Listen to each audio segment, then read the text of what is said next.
사도행전 2장 36절에서부터 42절까지.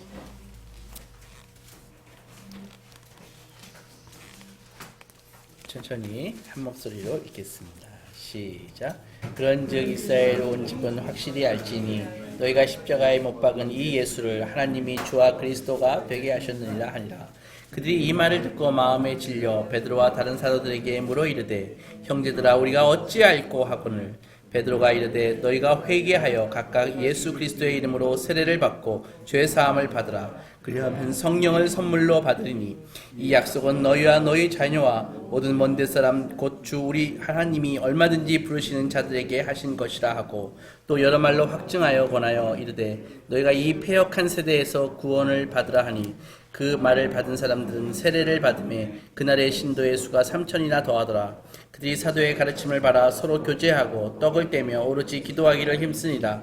사단마다 두려워하는데 사도로 말미암아 기사와 표적이 많이 나타나니 믿는 사람이 다 함께 있어 모든 물건을 서로 통용하고 또 재산과 소유를 팔아 각 사람의 필요를 따라 나눠주며 날마다 마음을 같이하여 성전에 모이기를 힘쓰고 집에서 떡을 떼며 기쁨과 순전한 마음으로 음식을 먹고 하나님을 찬미하며 또 온 백성에게 칭송을 받으니 주께서 구원받는 사람을 날마다 더하게 하시니라. 아멘.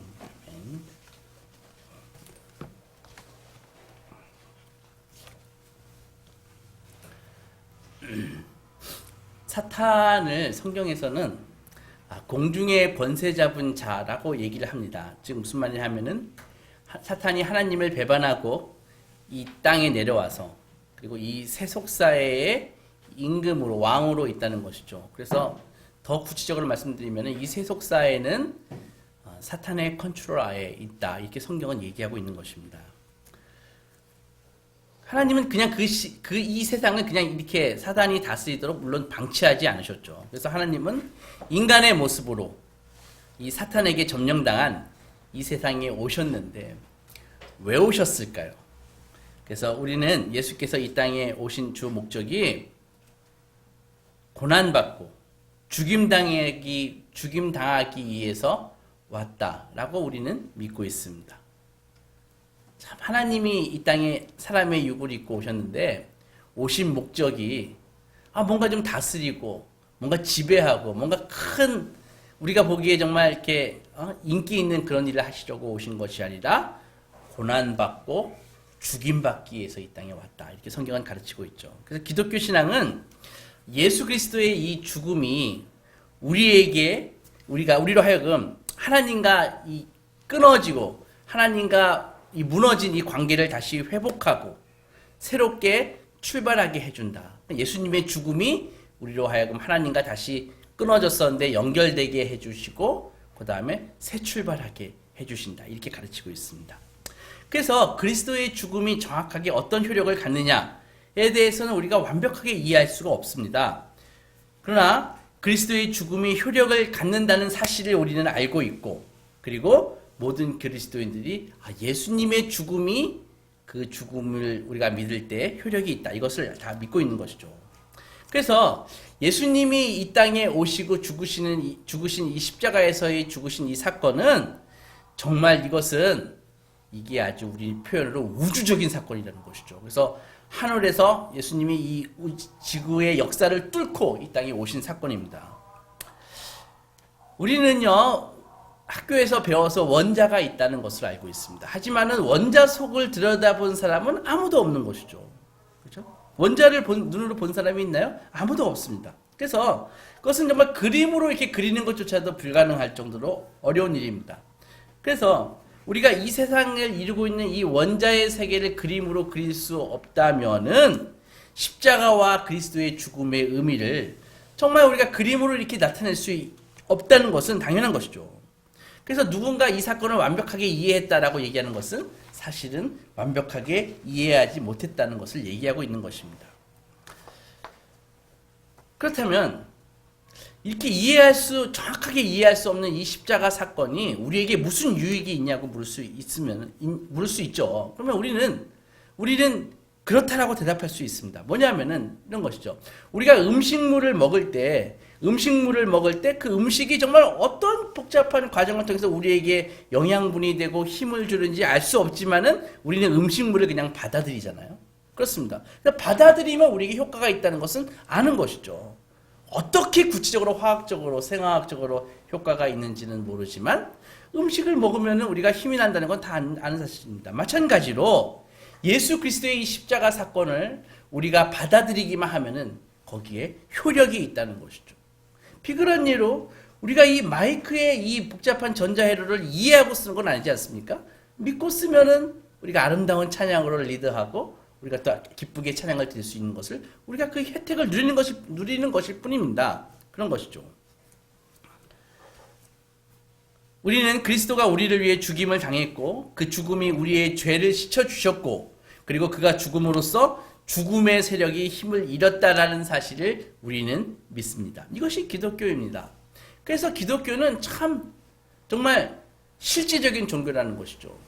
어떤 마음을 그냥 평안하게 해주는 그런 종교가 아니라 실질적으로 죽음의 문제를 예수 그리스도께서 십자가에서 해결하셨기 때문에 그리고 부활하셨기 때문에 우리도 그 십자가의 능력을 믿을 때 그리고 예수님을 나의 주 나의 하나님으로 고백할 때 우리도 예수님처럼 똑같이 육신으로 부활할 수 있다는 것입니다. 주님이 오실 때 그것을 믿는 것이죠. 그게 기독교입니다.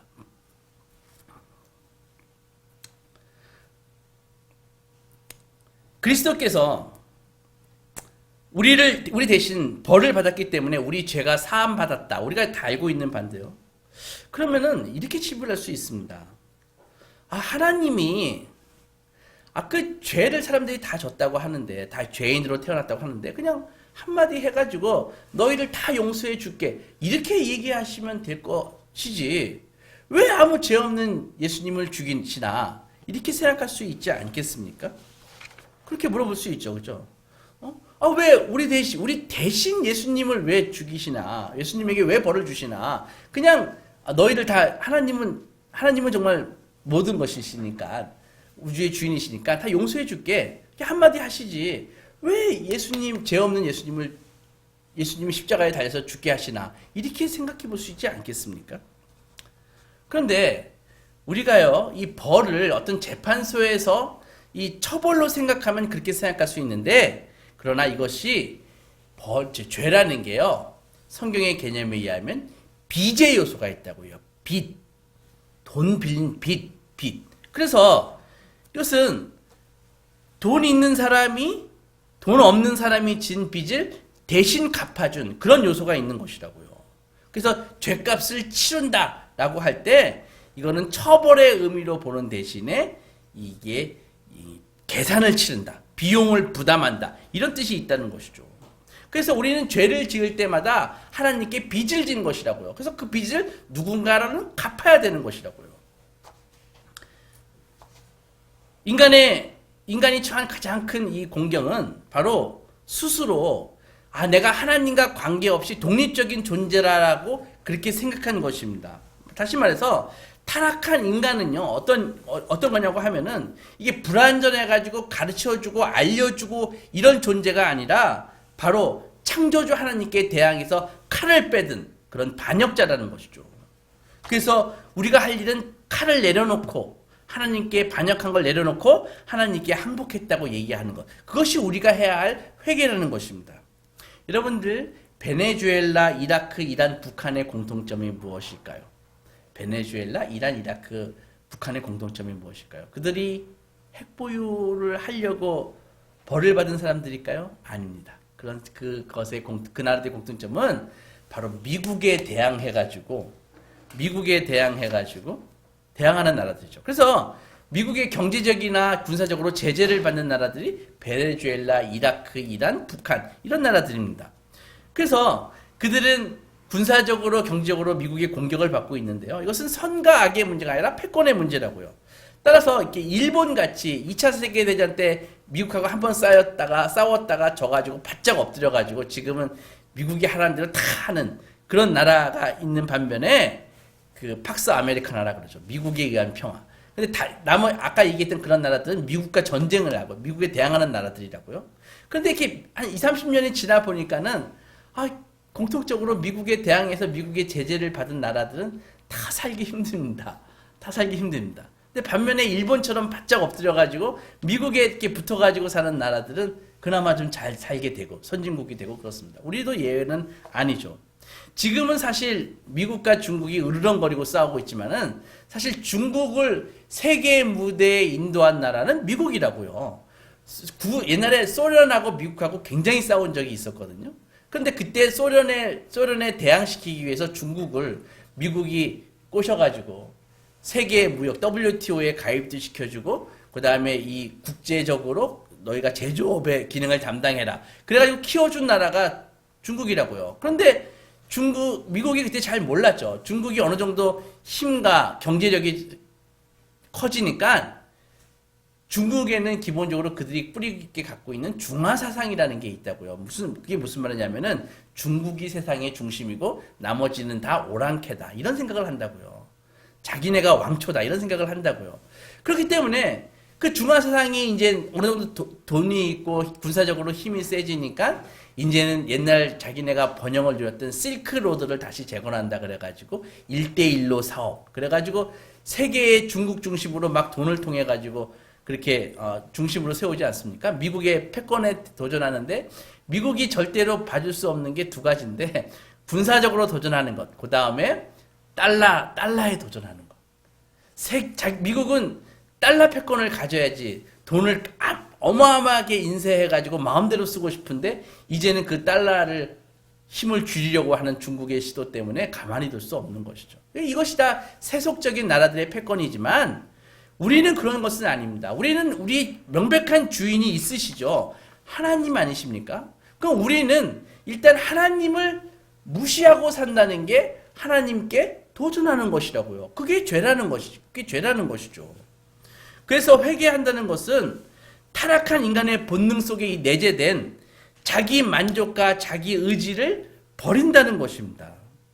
여러분들, 성경은요, 이렇게 얘기하고 있습니다. 성경은 사랑 많으시고 공의로우신 우리의 주인 되신 하나님께 항복하는 것이 바로 회개라는 것입니다. 그런데 뭘 항복해야 하냐면은 기본적으로 어떤 걸로 사람들이 다 태어나게 되어 있냐면은 기본적으로 자기가 자기의 주인으로 생각하도록 그렇게 죄 가운데서 태어난다고요. 성경은 분명히 이 우주의 주인과 나의 주인, 우리의 주인이 하나님이시라고 가리키는데 우리가 태어날 때의 본성은 그게 아닙니다. 우리 태어날 때는 나의 주인은 나의 주인이 하나님이야라고 태어나는 사람은 한 사람도 없다고요. 나의 주인은 나야. 그래서 나는 나를 위해서 살아야 돼. 그리고 나의 가장 첫 번째 우선순위는 나의 만족이야. 응? 내 의지야. 이런 거라고요. 그래서 회개는 뭐냐면은 이것을 버리는 것입니다. 이것을 버리는 게 회개입니다. 그러니까 나의 인생에서 내가 내려오고 하나님이 나의 주인으로 모시는 그 과정이 회개라는 것이죠. 이것이 쉬울까요? 어려울까요? 이것이 정말 죽는 것만큼 어렵습니다. 그래서 성경은 이것을 죽는 거라고 표현을 하는 거예요. 그리고 너무나 깊이 뿌리 박혀 있기 때문에 이거는 단순간에 끝나는 것이 아닙니다. 사실요, 회개는 선한 사람만이 할 수 있습니다. 여기에 회개의 딜레마가 있는 거예요. 보세요. 정작 회개가 필요한 사람은 선한 사람일까요? 악한 사람일까요? 악한 사람이에요. 그런데 진짜 회개는 선한 사람만 가능하다 이 말입니다. 그래서 정작 회개가 필요한 사람은 악한 사람인데 완전한 회개는 선한 사람만 할 수 있다고요. 그러니까 우리가 악해질수록 정말 회개의 필요성은 높아지는데 우리가 회개할 수 있는 능력은 바닥을 친다고요. 안 된다고요. 그래서 회개가 어려운 것입니다. 그래서 여러분들 스스로 자문해 보세요. 내가 내 생활 가운데서 내가 정말 회개를 열심히 하는 사람인가? 그 사람은 선한 사람입니다. 그런데 나는 거의 회개하지 않아. 내가 잘못한 게 뭐 있어. 이렇게 산다는 사람은 사실 하나님 보시기에 악한 사람이라는 것이죠. 그래서 완전하게 회개할 수 있는 유일한 사람은 사실은 완전한 사람, 즉 회개할 필요가 없는 사람밖에 없는 거죠. 회개할 필요가 없는 사람입니다. 그래서 이 회개 자발적으로 자신을 낮추고 일종의 그 자아가 죽는 죽음을 받아들이는 일은 하나님이 원하신다면은 이게 면제해 줄 수 있는 그런 게 아닙니다. 이건 선택이 아니라 필수라는 것이죠. 여러분들, 회개는 하나님께 돌아간다는 말입니다. 그래서 이것이 어떤 것이냐 하면은 하나님께 회개하지 않고 하나님께 돌아가게 해주세요라고 누가 얘기한다면은 그것은 당신께 돌아가지 않으면서도 돌아가게 해주십시오. 이 얘기하고 똑같은 거기 때문에 이것은 있을 수가 없는 것입니다. 일어날 수가 없는 것입니다. 그래서 우리가 구원받기 위해서는 오늘 본문처럼 반드시 회개를 거쳐야 되는 것입니다. 이것이 인간의 딜레마죠. 회개가 필요하지만은 회개할 능력이 없다는 것입니다. 본문 36절에서 이스라엘 온 집은 확실히 알지니 너희가 십자가에 못 박은 이 예수를 이라고 되어 있지 않습니까? 성경은 아담의 후손 모두가 하나님의 아들 예수 그리스도를 못 박은 죄인이라고 얘기하고 있는 것입니다. 즉 하나님을 거부한 자들이라고 얘기하고 있는 것입니다. 대부분의 사람들은 인정하지 않죠. 나 그런 적 없는데, 내가 언제 예수님 십자가에 못 박았어? 나 그런 거 없어. 그러나 하나님의 아들을 십자가에 못 박은 그 증거는 바로 하나님을 거부하고 하나님을 인정하지 않고 자기 멋대로 사는 것이 하나님을 거부하는 것입니다. 그래서 회개가 어려운 것입니다. 이 절망 속에서 이렇게 생각해 볼 수 있죠. 그래, 우리 능력으로 회개할 수 없다면은 회개할 수 있도록 하나님이 좀 도와주시면 안 될까? 이렇게 생각할 수 있지 않습니까? 맞는 말입니다. 하지만 어떤 의미에서 하나님이 우리를 도와주신다는 그런 의미일까? 도와주신다는 게 어떤 의미일까요? 이를테면 이런 것입니다. 하나님이 우리를 도와주신다는 말은 그분 자신을 우리에게 조금 넣어주신다는 말입니다. 그러니까는 우리가 생각할 수 있는 것은 하나님이 우리에게 생각할 수 있는 능력을 조금 넣어주신 것입니다. 우리가 사랑할 수 있다는 것은 하나님이 우리에게 사랑할 수 있는 것을 조금 넣어주셨기 때문에 우리는 사랑할 수 있는 것입니다. 그래서 그것을 성경은 인간은 하나님의 형상대로 인간은 창조되었다. 우리는 하나님을 닮게 창조되었다가 바로 그런 의미입니다. 여러분들 어린아이에게 글씨를 가르쳐 본 적이 있으십니까?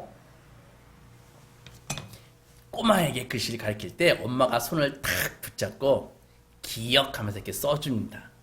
그러면 아이는 기억이라고 쓸 수가 있죠. 영어 같은 경우는 A라고 엄마가 손을 탁 붙잡고 이렇게 A 써주면은 아이도 이렇게 손 붙잡혀가지고 A 쓸 수 있지 않습니까? 그런 것입니다. 그래서 하나님이 우리 손을 탁 붙잡고 그렇게 해주실 때만 그게 가능하다는 것이죠. 우리가 타락하지 않았다면은 이런 것을 다 할 수 있었을 텐데 우리가 타락했기 때문에 이것을 하는 게 어려운 것입니다. 여러분들, 우리 회개를 하기 위해서는 복종해야 되고요. 고통을 받아야 되고 우리가 자아가 죽는 그런 고통을 느낀다고 그렇게 말씀드렸죠. 그런데 하나님이 이것을 어떻게 도와줄 수 있을까요? 하나님 안에 복종이라는 속성이 있으실까요? 없습니다. 하나님 안에 고통이라는 속성이 있을까요? 없습니다. 하나님한테 죽음이라는 속성이 있을까요? 없으십니다. 그러면 하나님이 우리한테 어떻게 이걸 도와줄 수가 있을까요? 우리가 회개하기 위해서 고통받아야 되고 복종해야 되고 자아가 죽는 그런 것을 경험을 해야 되는데 하나님은 이것을 우리에게 어떻게 도와줄 수 있냐는 것입니다. 미안해요. 문화주의라 그래서 조금 어렵지만 그래도 회개를 좀 이해한다는 입장에서 공부한다는 생각으로 좀 들으시기 바랍니다. 회개하기 위해서는 복종해야 되고 죽어야 되고 그 다음에 우리가 고통을 당해야 되는데 어떻게 하나님이 이걸 도와주시냐는 것이죠. 그래서 여기서 하나님의 지혜가 나타나는 것입니다. 만약에 어떠한 사람이 있어서 본성상 하나님과 동일한 사람이 있다면은 도와줄 수 있지 않을까요? 왜냐하면은 그분이 사람이니까. 그분이 하나님이시니까.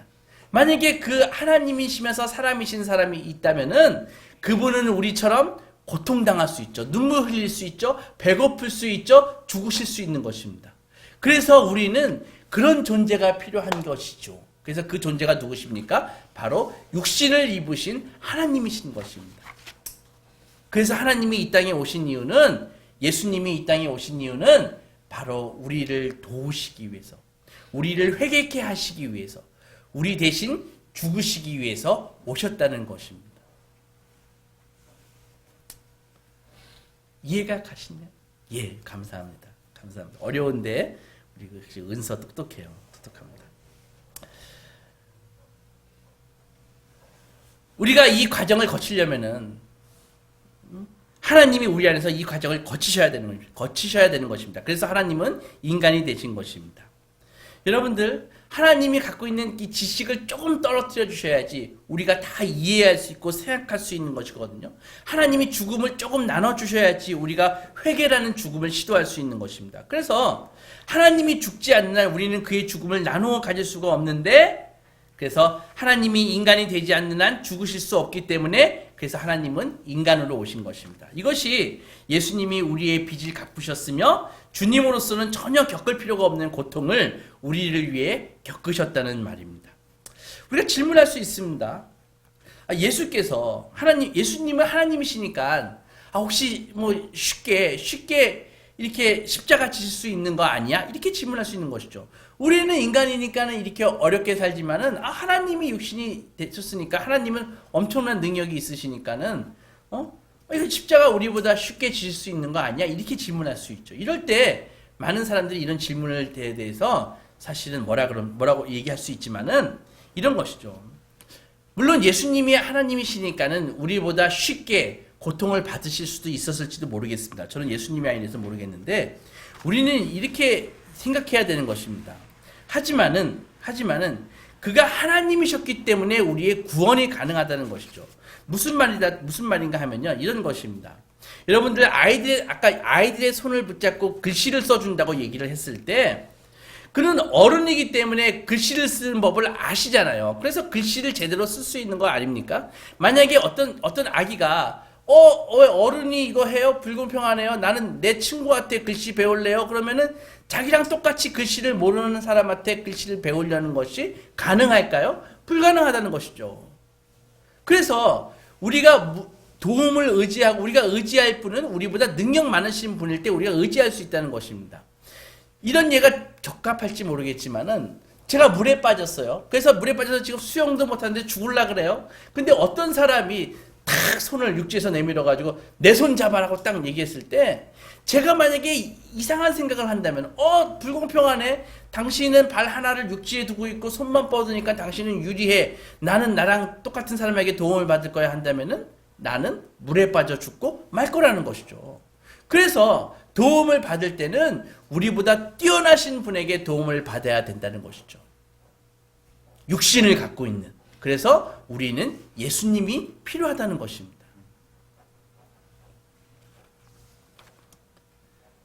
하나님은 스스로 인간이 되셔서 죽을 수밖에 없는 우리를 위해서 영원한 생명을 주시기 위해서 연약한 인간의 육신을 입고 이 땅에 오셔서 십자가에서 죽으셨습니다. 지금까지 누구든 예수 그리스도의 그분이 어떤 분이신지 관심이 없었다면 그 사람은 예수님을 거부한 사람입니다. 난 예수님에 대해서 아무것도 한 것이 없어요 라고 얘기하지만은 그것이 바로 그분의 예수님에 대해서 아무것도 하지 않는 것이 그분을 거부한 것이죠. 사람들은 지금까지 이렇게 말했습니다. 저 착하게 살았어요. 나름대로. 저 가늠한 적도 없고요. 저 술 취해서 남에게 피해를 준 적도 없어요. 또 감옥에 갈 만한 나쁜 짓도 한 적도 없어요. 그리고 정말 저 어려운 사람 도우면서 살았습니다. 노력하고 있어요. 도덕적으로 저는 문제가 없어요. 그런데 제게 뭘 더 원하시죠? 이렇게 질문하는 사람들이 많이 있다는 것이죠. 그러나 성령님께서는 이들에게 예수 그리스도께서 세상에 오신 것은 죄인을 구하기 위해서이며 모든 사람이 죄악 가운데 있다고 얘기를 해주고 있는 것입니다. 보겠어요. 여러분들 가장 심각한 죄가 무엇이라고 생각합니까? 지금 머리에 떠오르는 가장 심각한 죄가 무엇일까요? 생각 떠오를 수 있지 않습니까? 그런데 성경은요, 예수 그리스도가 필요하다는 것을 깨닫지 못하는 죄가 가장 큰 죄라고 얘기하고 계십니다. 오늘 세상에서 가장 큰 죄인은 예수님을 전혀 생각지 않고 있는 사람들입니다. 이들은 자신이 구원이 필요하다고 생각하지 않고 이런 것이죠. 예를 들어서 어떤 깡패가 있다고 합시다. 어떤 깡패가 목사를 찾아와가지고 내가 어떻게 하면 천국에 갈 수 있겠습니까? 어떻게 하면 구원받을 수 있겠습니까? 라고 얘기한다면은 그 사람은 예수님을 전혀 의식하고 살지 않는 사람보다 훨씬 더 의인이라는 것이죠. 그가 비록 칼을 들고 사람들을 상해했다 할지라도 하나님을 전혀 의식하고 살지 않는 사람보다는 그 사람이 훨씬 더 의인이 될 가능성이 많다는 것입니다. 바로 그것은 성경에서 누차 나와 있습니다. 여러분들 바리새인이라고 성경에 여러분 읽어보신 적이 있으시죠? 그런 사람들이 누구입니까? 그런 사람들은 항상 바리새인과 비교되는 사람들은 세리와 창기 이런 사람들 아닙니까? 그러면은 어떻게 이런 것입니까? 세리와 창기들은 예수님께 와서 구원의 길을 묻습니다. 어찌할꼬 오늘 성경 본문처럼 너희가 예수 그리스도를 십자가에 못 박은 자들이다라고 얘기했을 때 그들은 어찌할꼬라고 사도들에게 온다고요. 그런데 바리새인들의 특징이 무엇입니까? 나는 회개할 필요가 없어. 나는 의인이야. 이렇게 생각한다는 것이죠. 그것에 대해서 그들은 예수님이 필요 없다고 생각하기 때문에 소망이 없는 것입니다. 비록 우리가 보기에 세상의 사법적인 체계로서 많은 잘못을 저지른 사람이 있다 할지라도 그들이 나에게는 예수님이 필요해 그러면 그에게는 소망이 있는 것이죠. 반면에 멀쩡해 보이고 특별히 나쁜 짓 한 거 없다고 우기지만 나에게는 예수님이 필요 없고 관심도 없어라는 사람에게는 소망이 없는 것입니다.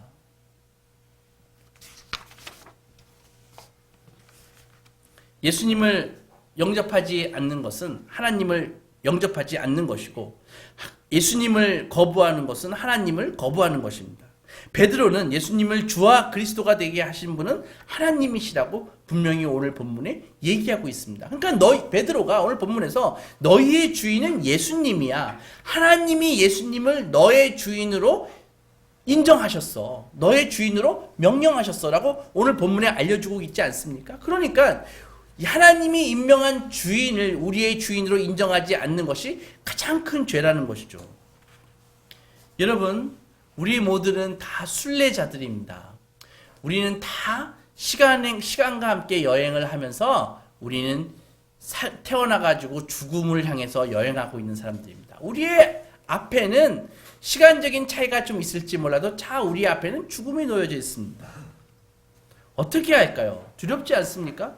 두렵죠. 그러나 오늘 본문에서 베드로의 설교를 들은 예루살렘 사람들은 소망을 찾았습니다.